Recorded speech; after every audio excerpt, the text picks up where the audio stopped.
this is Dave Douglas, and this is the Greenleaf Music Podcast, a noise from the deep.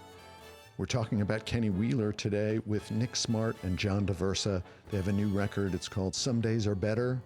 It's the lost scores of Kenny Wheeler. We'll be talking about his music, all of the work and the collaboration that they've done together to put it out, as well as the biography of Kenny Wheeler that Nick Smart wrote in collaboration with Brian Shaw.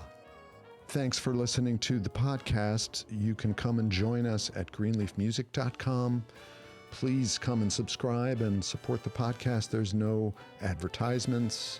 You also get access to all the music that we make. And we hope you enjoy this conversation with Nick Smart and John Daversa.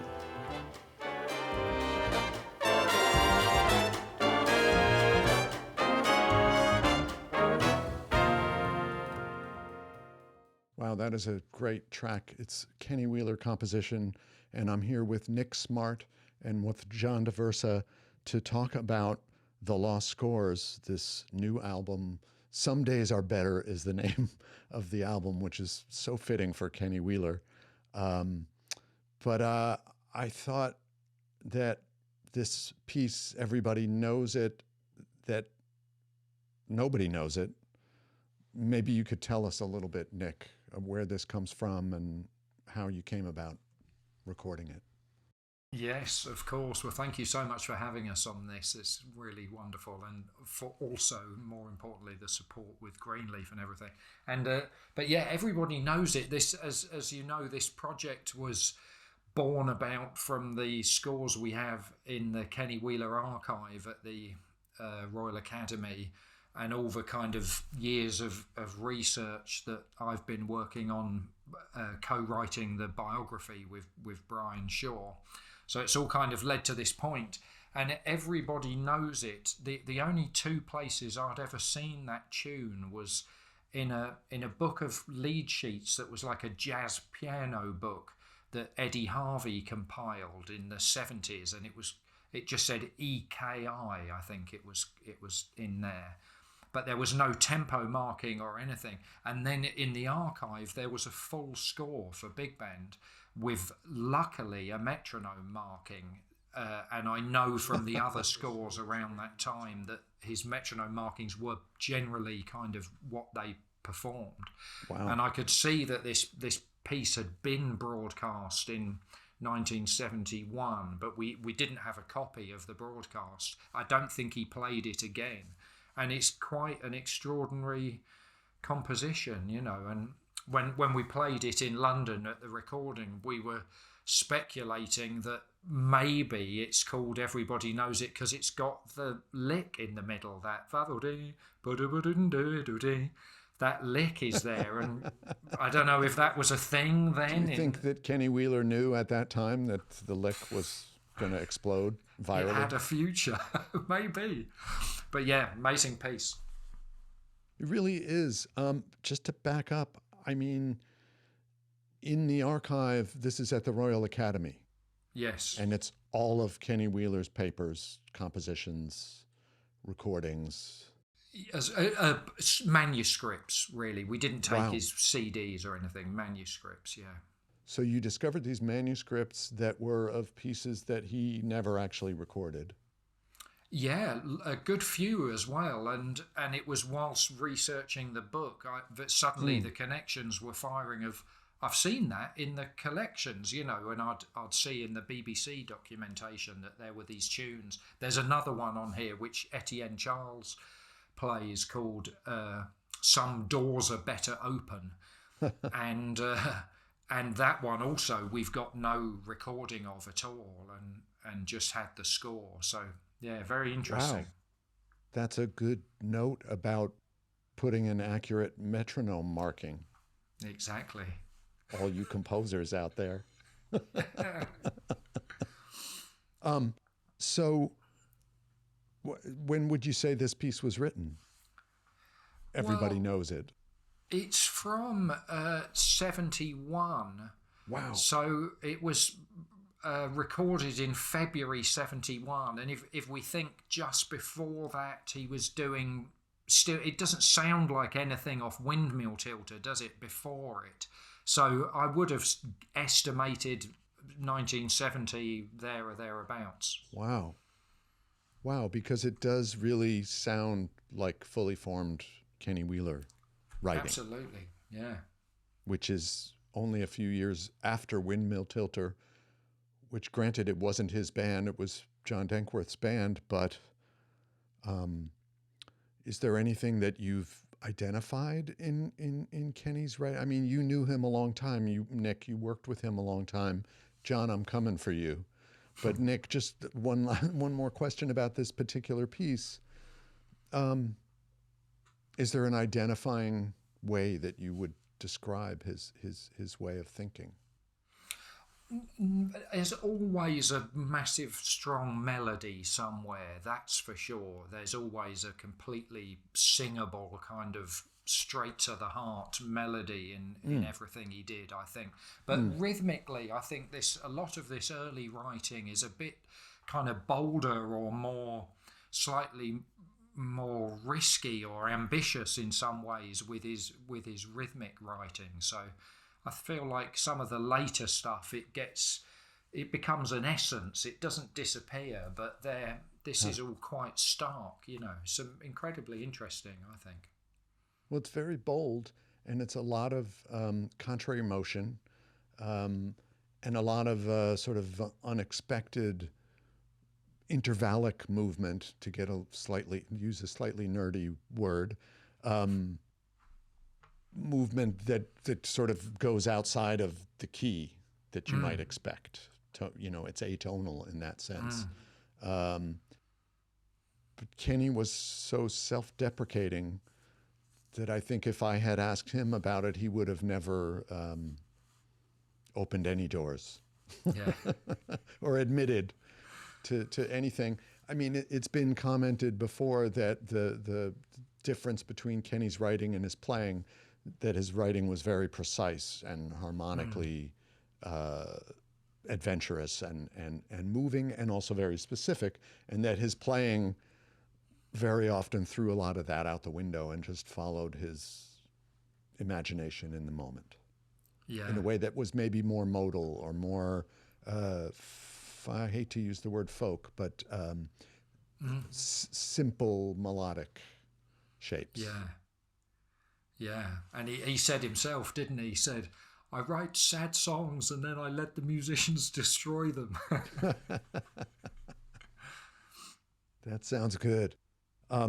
Okay, so the album is coming out the end of January 2025, and the book is coming out a couple of weeks after that. So it's all at the same time. And this is right around what would have been Kenny Wheeler's 95th birthday. Yeah. So all of this incredible material. Now, John, thanks for your patience, but how did the Frost School get involved in this Kenny Wheeler extravaganza? Well, we were collaborating with Nick, and I think that we were just talking about this. The first meeting, I think, was we had Nick and Dave Holland come over to Miami to do a guest concert with us, and we did a concert of Kenny Wheeler's music, and it was, remind me, Nick, which suite we did? It was the 2005 suite from his 75th birthday. Amazing piece. And so we got acquainted, and we started, and then Nick was telling me about this incredible research that he was doing. And eventually we talked about this music that had never been recorded.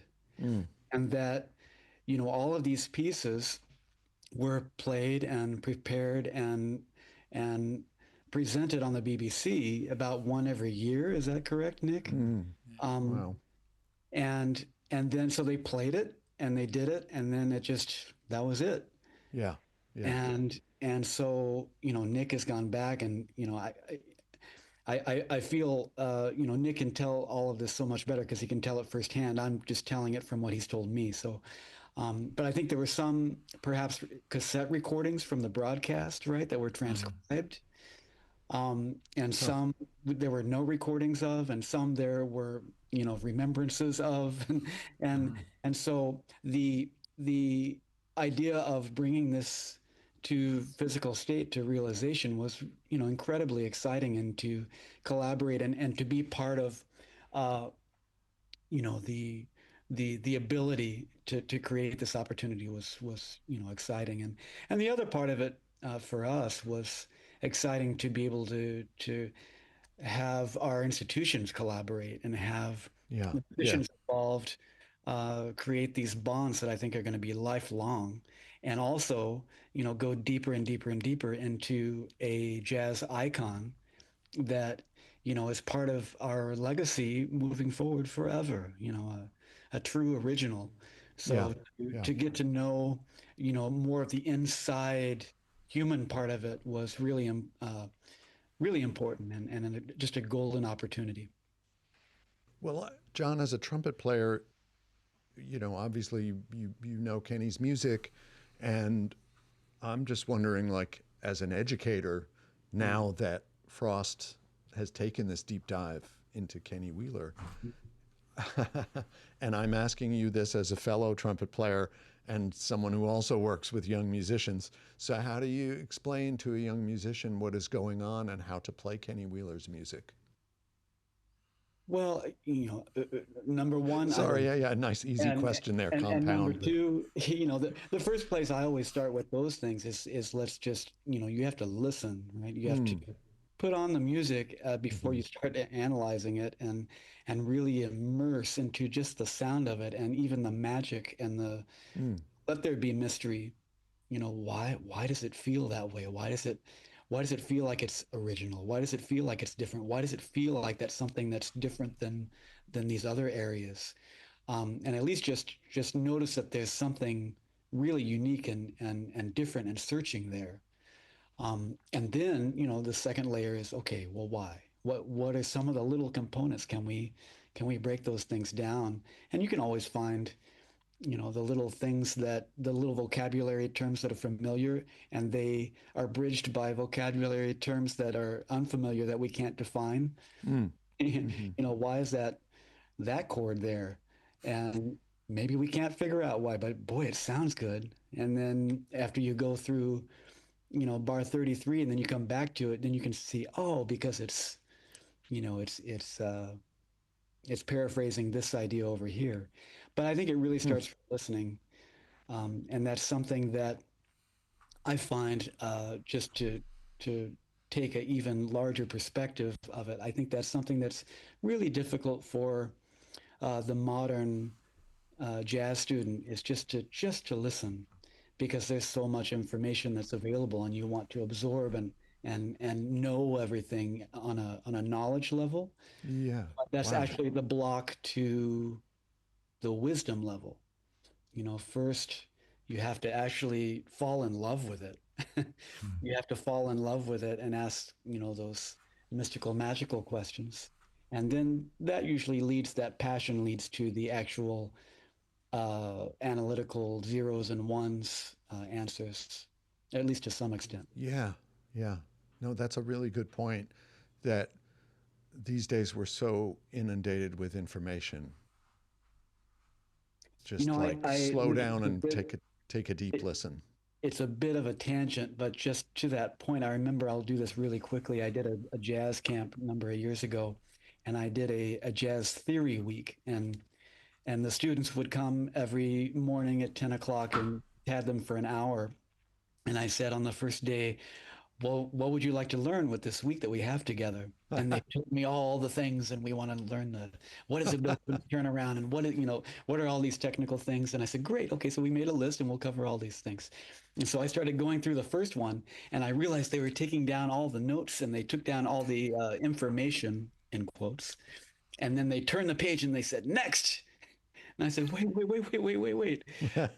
We have to actually integrate this. And so the next day, I put on music, and we had to listen. And what I did, I actually put on John Coltrane with Johnny Hartman Uh-huh. ballads, the whole thing. And so they listened to about 1 minute of the first track, and I thought they were going to explode. They were so fidgety and so anxious, and they couldn't actually stop and slow down their heartbeat to absorb the feeling of the music. And we listened all the way through, and I didn't say a word. I thought they were going to die. And then we listened to the second song all the way through, and they broke. I could see them actually slow down. And then we could actually talk about what they heard. And after we talked about what they heard, then we could talk about some analysis. But I feel it's the same thing about trying to study the complexities of an original like Kenny Wheeler. Yeah. So true. And in the spirit of that, let's listen to some more music. Oh, let's do. So this is Sweet Yakety Waltz, and I will ask about this on the other side.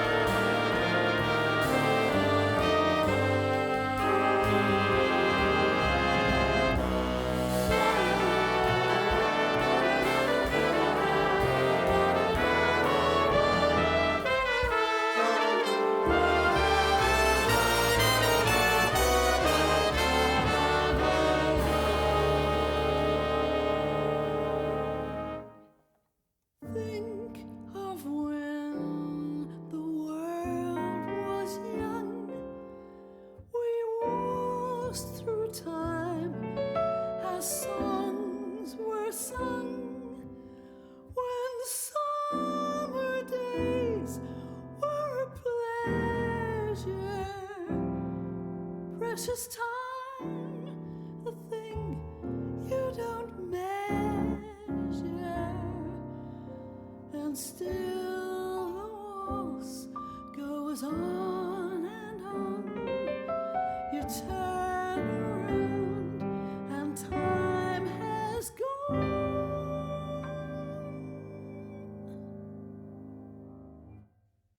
Wow, that is just gorgeous. And I have to say, something about this record that is so special is that there are long-time collaborators who worked with Kenny Wheeler and really understand the music. Norma Winstone, oh my God, so beautiful. Was that John Taylor on piano in the introduction, or no? That was one of the pianists from the Frost and Academy Jazz Orchestra. Yeah, they did it beautifully, didn't they? Beautiful, beautiful job, and just really felt the spirit of Kenny. Like John was saying a moment ago, you know, having gotten the chance to stand next to Kenny and even play with him a little bit, there was a very mysterious and unpredictable energy that I would get from him that I would try to hold on to while I was playing his compositions, even though it sometimes felt contradictory to the spirit of the writing. Because I knew that was him. And so Norma, it certainly sounds like she's channeling that place. Yeah. Yeah, and so much of her kind of musical upbringing was in partnership with him. She's the first to give it up to the time with Kenny for learning how to phrase and just standing next to him. You know, he never asked her if she was okay with being treated as an instrumental voice. He just wrote her into the band. You know, he didn't say, "Hey, is this okay with you?" or even, "Can you read?" He just did it and somehow knew that she'd be okay with that. Well, I guess if she couldn't read, then that would have become apparent pretty quickly. Yeah, true enough. He must have known, because he had Evan Parker in there. He used specifically in the kind of improvised capacities to begin with, you know. So, but yeah, that's a beautiful track, and of course Chris Potter as a guest on that tune, who'd recorded with Kenny in 2005 with Dave Holland and John Taylor. You know, that What Now record. So Dave, can I ask you actually, because I never got to meet Kenny Wheeler, Mm. and I've told Nick before, my relationship with him is through the recordings. Hmm. I have my Well, own. that's a good relationship. It's a beautiful relationship. Um, and but that unpredictability is so much a part of what I love about his playing and the writing. And my question to you is if you could describe for me what that unpredictability felt like for you, or how you would describe it. I mean, I have a bit of a funny story. I'll try to also move through it quickly. Um, Tony Dudley Evans, who's a wonderful supporter and presenter of the music in the UK over many years. Um, in the mid 90s, I had made a record in tribute to Booker Little called In Our Lifetime. And Tony organized some concerts for us. And knowing that Kenny Wheeler was also a big Booker Little, uh, that Booker Little opened the same doors for Kenny Wheeler that he did for me, we later figured out. Um, so Kenny came to be a guest on our concert in Birmingham. This would have been 96, maybe, somewhere around then. Uh, and I was so excited, and I made the parts for him, and I made some open sections in the music where he could do his thing. And, he just said, "Oh, no, we should play Booker Little's music. Whatever you want to do is fine. It's going to be great." And so the day comes, and he shows up for sound check, and it sounded like someone who hadn't played in 5 years. Like he had no tone, couldn't get the notes out. He's reading through these charts, but it's just really, I felt so bad. I just felt like, I'm putting him on the spot. So I reorganized the set a little bit to make it easier for him. And so I wouldn't be playing after him, and just to try to make a comfortable show for everyone. And I just felt I didn't say anything to Tony, and but the band was a little bit,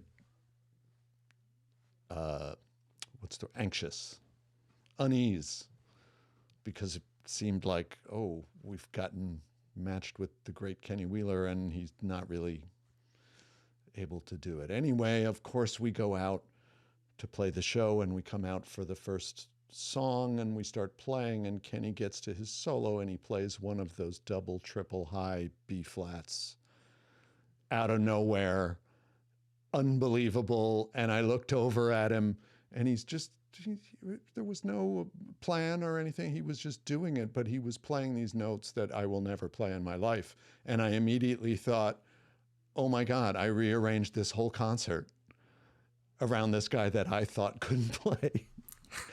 and he was just taking it easy at the sound check, and then he came out and he just blew me away. And it was out of nowhere. It's like, did you ever see Marcus Belgrave play the trumpet? A great Detroit player. He'd be playing along, and you'd be like, oh wow, nice sound, beautiful, and then, not thinking about chops or anything, and just out of left field, he would play a note like 2 octaves higher than anything he'd been playing, just like pop. And it was the same with Kenny. I just felt like you never knew what was going to happen. And over the years, thinking about it a little more, I don't think he knew what was going to happen. Quite honestly, I tried to talk to him about that gig. He either was an incredible actor and should have been in Hollywood, or he really was not aware that that was what was happening, and he was just following his ear and doing what he expected. So I would think that everybody in those bands, and Nick, maybe you could talk a little bit about, because I know he was in bands with Evan Parker, as you mentioned, but also Derek Bailey, a lot of the John Stevens, a lot of the improvising musicians. I guess this would have been in the late 60s. Yeah. That was different than what he developed, right? Yeah, it was. I mean, that in a way, I think, is the most important part of his life, and the kind of legacy that we can take from him is this permission to be yourself, and that's what he got from Booker Little. Was more than just, oh, he was an influence, or he, I liked his playing or whatever. It was specifically the phrase he said over and over again was, oh, you can still be in the tradition, but do it your own way, And I think that's the thing with Kenny, with his writing and his playing, is that it is in the tradition. It is what we recognise as jazz, but it's still so completely him, and that's what makes him a great, like a Thelonious Monk or a Wayne Shorter or something, is that essential quality. And it was born out of the relationship with free jazz, because he felt stuck playing straight ahead jazz as it was straight ahead. We know it wasn't really specifically kind of hard bop or whatever, but conventional jazz, he used to call it. He must have played that music early on as a young man. Yeah, and then you can hear that there's recorded examples of that with Dankworth's band and even earlier. And he sounds amazing, and he already sounds kind of like Kenny Wheeler, but the thing he struggled with was the time feel. Like he just felt you're supposed to do this very on the beat driving thing. He loved Fats Navarro, Clifford Brown, and he just emotionally really couldn't get up into that place in the rhythm. So he was always kind of behind, and out of sheer frustration, he sought out the free scene very deliberately to kind of shake himself up and give himself a different approach. So he then ended up with this very schizophrenic, as he used that word, not me, it's a quote, a schizophrenic career of being like a jazz player on the one hand and then a free player on the other. But they weren't yet together, and it was hearing Booker Little that suddenly kind of empowered him to bring these two things together. And I feel, I don't know if you agree, but I feel that what Kenny represented to us and our generation was the same thing that Booker Little had represented to him, which is you can do it your own way, And he had the virtuosity. Yeah. To demonstrate all of that and beyond. Yeah, I mean, he was busy studio player, like playing fiendish things. There's a very funny story in the book of, he was so reticent. Tony Fisher, one of the great studio players here, used to say Kenny would show up and it was like a race to the fourth trumpet chair, He did not want to get put on lead. And Tony said, actually, it was quite annoying because he really could play. Like, he could help out and lead as much as anyone, but he just didn't want to do it, So he was an extraordinary trumpet player as well as all the artistic accomplishments. It's funny to hear you say that, because that's not the association one would have. Thinking back over all the years of listening to all of Kenny Wheeler, both as a sideman on early Bill Frisell record, for example. Yeah. Or, all of the different things, playing with Lee Konitz, or so many situated Dave Holland's bands, and all of his own records and his beautiful writing. I think that it's another aspect of hiding the virtuosity inside the music. That his playing was so musical that you didn't realize that he had this incredible facility on the instrument, because he wasn't showing it off, and it was always at the service of the music. That was my feeling, and I think about all the greats that way. You That's don't how think I think about Booker Little too. Booker Little, except those really early recordings of Booker Little where he's playing with Max Roach and the tempo's like 3083 on the Richter scale, and he's just pounding it out. But anyway, we'll leave that. That's another discussion. There's a few extraordinary things though in his career, like the things he had to play for Anthony Braxton. That Right. Those are great insane. records, though. Yeah, they're incredible. But what he just technically had to do, and there's a Ralph Towner record I love called Old Friends, New Friends, and some of the lines he plays in perfect unison with guitar and piano. It's unbelievable trumpet playing, you know. But as you say, it always feels musical. It never feels showy, you know. Yeah, yeah. How about Who's Standing in My Corner?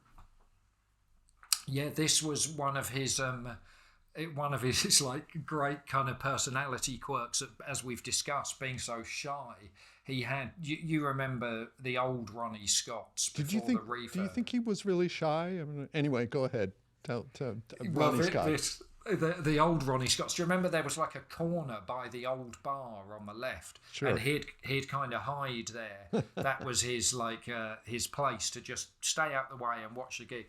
And one day he showed up and someone was in his corner. Oh, so this song was "Who's Standing in My Corner," and it's to me this sounds like a Horace Silver tune or something like that. It's a real kind of. Does feel quite hard boppy, and it's from his first ever BBC broadcast as a leader. Wow. in 1969, and it's just quintet. And so this is one of the scores that you found. Yes, all we had for this actually was a lead sheet of the alto part, and then a student of John's took down the rest, but it meant we had the chords correct from his chord symbols, and yeah, great tune. Yeah, let's hear a little. Is this one of those charts where it's only abbreviated and you had to find out what the full title was, or was it already written out? No, it was abbreviated. It was just WSIMC, but the trombone player Dave Haller remembered it. He was able to help, but there's another tune called DGS, and we still don't know what that stands for. You'd have to have some kind of competition or something, sort of, send in your. All right, here it is. Who's Standing in My Corner?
Beautiful. That's so great that you got to record that. It's a bit of a tricky trumpet line, isn't it?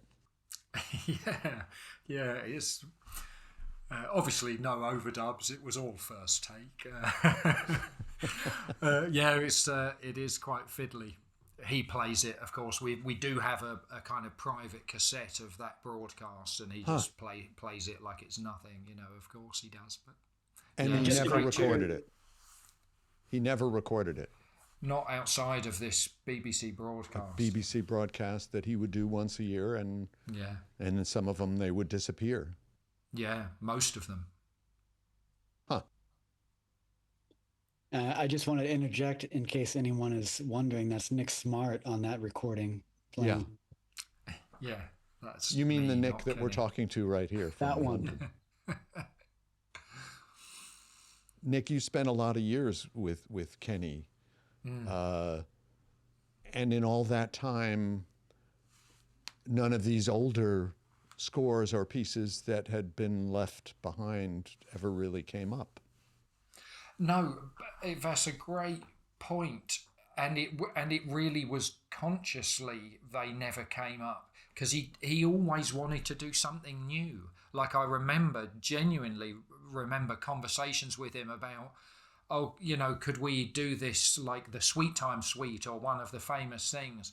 And he would actually occasionally be frustrated of like, well, yeah, but I got all this new music, like why do people keep wanting to play the past? He really was quite a forward thinking artist. He wanted to keep moving. He wasn't a dweller really, despite the sort of sentimentality or melancholy in the music. He was not one to look back artistically really. It's very interesting. He wrote every day, didn't he?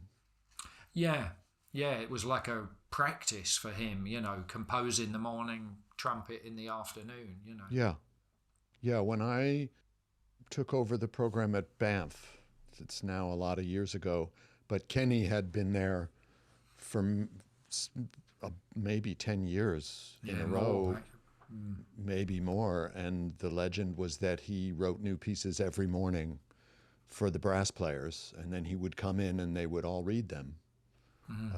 And when I visited his house, his music room, it's just a piano and his horn, and he's told me first thing he does is get his tea and go in and play the piano and make stuff up.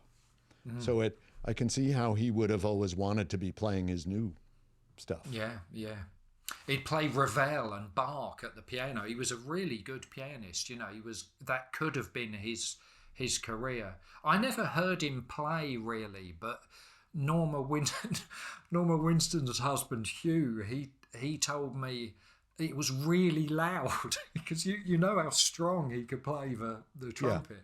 Yeah. And Hugh said when he heard him play piano, it was brilliant, but really had that same kind of weight behind it that his trumpet playing had. Isn't that funny? Yeah, but he in a way he really was always writing, and I guess probably similarly practicing for hours every day. Yeah, and playing so much. Then they were. Especially, that was one of the things that struck me really massively looking at the research for the book, is just how busy they were.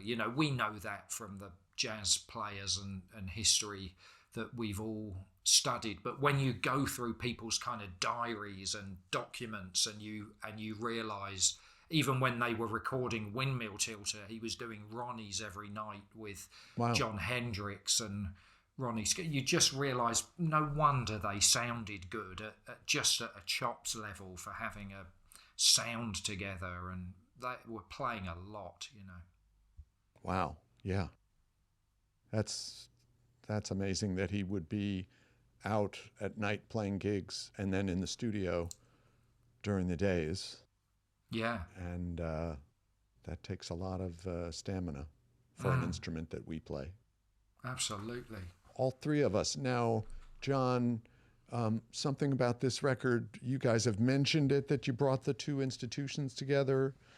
But I'm just wondering, like, I guess, A, how it came about, but then B, you both have full big bands in your programs.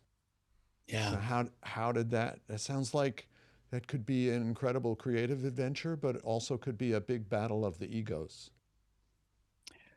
Well, we actually started to do this process we were going to do this in 2020. And we're going to do it in April or something like that of 2020? June. It was all booked. Yeah. All booked. Wow. And then it became apparent that we couldn't. But as we were preparing for that, we put together this audition process, and Nick and I had to look at all these personalities and see which fit. And the idea was to really equally put these together. You mean auditioning players from within your own programs to see who wanted to be in it and and who Well, would everybody fit. wanted to be in it, but yeah, we had to have a process by which we chose half of the Frost musicians to participate and half of the musicians from Royal Academy to participate. And it was really difficult. You want everybody to be involved in these kinds of situations. Yeah. But Well, it's a then great it didn't. sounding band. The It's an band sounds like a amazing band. sounding band. Yeah. But those musicians weren't the ones that we were able to use because we had to do this 4 years later. Right. And they'd all graduated Yeah, and long since, yeah. Yeah, so we had to look at, that selection process once again. And it happened, I have to say, quite naturally. And, I think both Nick and I are pretty inclusive personalities. And I think that we were just very transparent about what the process was. And we made our selections and did our best. And uh, and and we chose personalities that we knew were going to be suited to the music and to the process itself, and that's why it unfolded in such a wonderful, harmonious way. And John came over to us in the November before and did his, if you know, John's an extraordinary big band composer in his own right as well as a player, and we did a whole concert in the London Jazz Festival of John's music, so he met a lot of the band. And then I came out in January to Miami and we kind of dummy ran the whole program so that the Frost Jazz Orchestra knew the material. So by that point, we kind of both knew each other's students a bit. So it was a very organic kind of process. And as you say, an extraordinary band. They did an amazing job. and The where other part of it, go ahead. John, sorry, you had a thought. Go I ahead. was just saying the other part of it that was so important was that we performed the music as much as we could in front of people before we ever went to Abbey Road. So we recorded, that week a couple times in front of, informally and formally. We played at the Vortex. Great. We Oh, played in front of the students, at Royal Academy. The Frost students had played it already in Miami. The Royal Academy folks had played it already on their own, there. So there was a good amount of familiarity and glue already within the band before we started to record. and the tracks. So your students flew to London and you recorded the band at Abbey Road Studios. Yes, sir. There's another band that recorded there once. No, forget it. Now that must have been. I guess, like you said, everybody knew the music already, so that must have gone pretty smoothly. It sounds, anyway, from the record, that everyone was comfortable. Well, I think it was at the point where the musicians could begin to get off the page and really, play from the space of the heart and not the mind only. So it allowed for that creativity in the improvisations. It allowed for that listening across sections and understanding, the saxophones are playing this part while I'm playing this part. So that allowed, some deep listening to happen as we're making the music. Wow. And So Nick, go ahead. well, just saying that approaching the music, it's like doing an Ellington project or something where you would talk about the significance of each person's role within the band and the personality of the chair you're fulfilling in the music. So we'd talk to the drummers about, you're playing Tony Oxley's part, or the bass is Ron Matheson, the John Taylor piano, and then having Norma Winston and Evan Parker actually there with us meant this sort of historical viewpoint that's been talked about on the one hand, but then actually experienced right there in the room with the people who were on the original recording. So it felt very, very special. Must have been wonderful having Evan Parker in there too, who comes from I would say let's say a different an entirely, well, it's his own school. It's a different approach to improvising than most of the students that would be enrolled in your programs are exposed to. Absolutely, yeah. but they were in awe of him, weren't they, John? Do you remember the first time he played? It's when you hear that in the flesh, just completely kind of transfixing. You know, he was on amazing form. And he's an amazing person. Yeah, I was.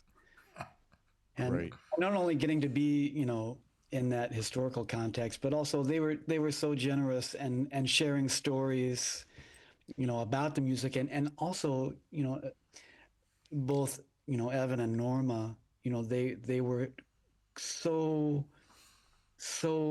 blatantly grateful and so happy to be part of this. They were so that's the best word I can think of. There was so much gratitude in them. And then that just goes into everybody else. Like, they're so appreciative to be here. So are we. And tell me that story again about, you know, how this music was generated and originated. And it's infectious. And then, you know, wait till you hear these solos that Evan Parker played. Mm-hmm. I mean, Well, I would talk about say the fire. the whole thing, Greenleaf Music is also incredibly excited to be able to be where it is coming out, and I'm so proud personally to be involved with it, and to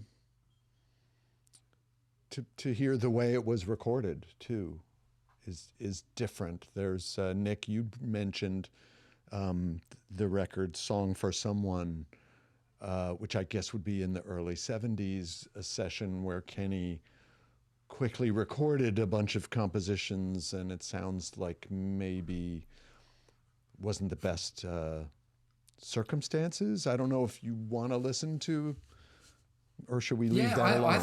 No, I think should it I would play be just a snippet of that? Yeah, be an extraordinary thing to hear, because this is January 73, and it's the only recording that was released at the time of Kenny's band from this period. Everything else was just BBC broadcasts, whereas this was an album recording. And it's Evan Parker. It's not me saying it sounds bad. Evan told me these stories about them trying to do it to 8-track, and this engineer had the idea that, oh, you put the lead trumpet with the kick drum, like that's how you mic up a big band, you know, how you pair the tracks. And of course it was Tony Oxley on drums. He's not setting things up like Mel Lewis, you know. And then the mixing was a disaster. There was loads of spill. Tony Oxley, they're all big characters. He insisted on playing live, set up right in the middle of the room, so there's no definition at all on the sound. So you can hear it's an incredible record, and it's very significant, but it's wild, it's exciting, but it's quite kind of, you know, it's not exactly studio like super tight kind of playing. It's got an extraordinary spirit, which is by far the most important thing, let's say that. But yeah, I think it does serve as a good partner piece for this record that we've made of some of the other music from that time. The recording production values do scream 1973. Yeah.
it's a fantastic band, and it's a great piece, and they're playing with so much fire and energy.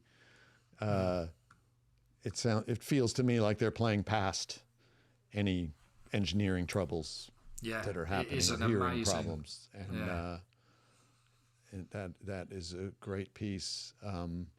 It's hard to reconcile Kenny's self-deprecating personality and really sharp wit, sense of humor that would come out at the most unexpected moments, and then a piece like that where it's full steam ahead.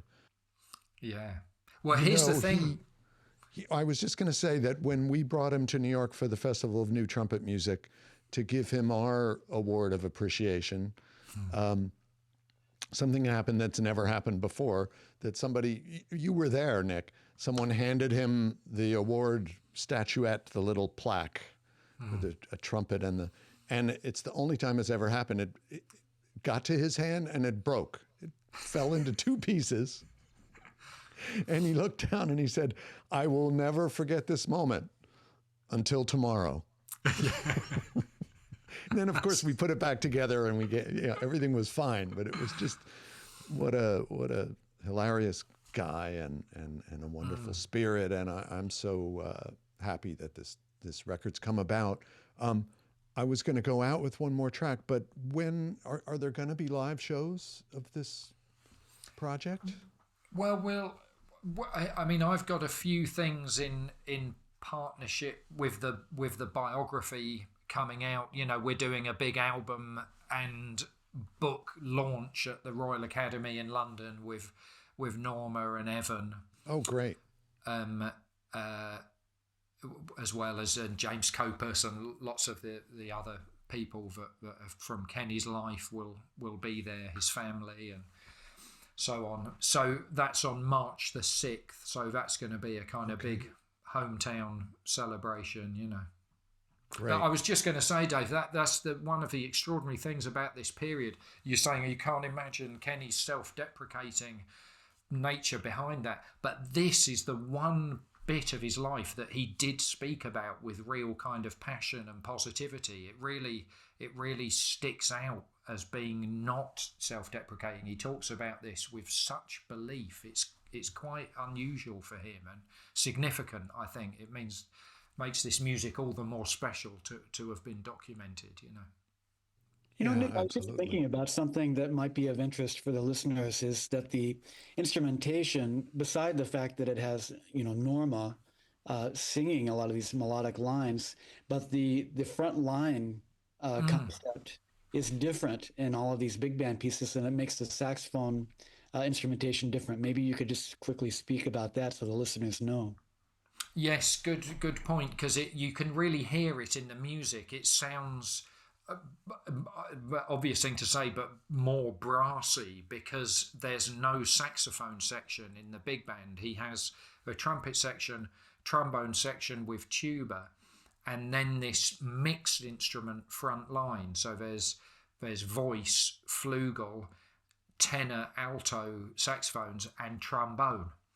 So this was the one kind of hangover from John Dankworth, because that was what he did. He had a mixed band, or they'd call it a band within a band, because it was like a kind of sextet or whatever within the group. So that's this mixed instrument front line, which is quite unusual. And he had to dispense with it later because as he became more successful and would get invitations to Europe and so on, they needed conventional lineups, so this belief he had in his sound also he had to slowly move away from. That's really interesting. I didn't know that. So all of those big band pieces, with the later writing, when he started writing for a traditional instrumentation big band, was a move away from that earlier, almost you could say Booker Little type approach of individual voices out front. Exactly, out front, literally, and a move away from a thing that he believed in so strongly, is also. So when you hear the later music, you understand why there's this Norma Winston and Kenny roll, and Evan Parker sitting there in the saxophone section, because he's trying to preserve the essence of what he had in this first band, you know. Wow, that's fascinating. I hope that this music lives on at Frost also, John, that you guys will be playing these charts, and guys It's and part of the girls canon. and people. It is part of the canon, Yeah. always. Yeah, we'll be performing this for years to come. Great. Well, I'm looking forward to the record coming out. Also the book. Nick, congratulations. Also to Brian Shaw. Thank you. Yeah, we should think about Kenny Wheeler every day, really. Such a beautiful spirit and a great composer and player. And I'm proud to be a part of it. I'm glad that Greenleaf Music is there for this. So Nick Smart, John Daversa, thank you so much. Oh, I'm going to go out with CPEP, which is a feature, which is where we'll hear Evan Parker. Yes, exactly. Yeah, this was written for Chris Pine, the CP. He was a great trombone player, and Evan Parker, the EP. And it was from one of Evan's earliest broadcasts with Kenny in 1971. It's really amazing writing, and you can hear how well the band play, having just heard Toot Toot. This is not a dissimilar kind of swinging head, and you really hear how well they captured the essence of that. And then Right. Evan is unleashed. Wow. Was he ever leashed? There is no leash. Evan is Evan. Well, thank you both so much for making the time and making the time zones work. Yeah, just such a pleasure to talk about Kenny and all of this music and all of your work. So Well, thank you. Thank you.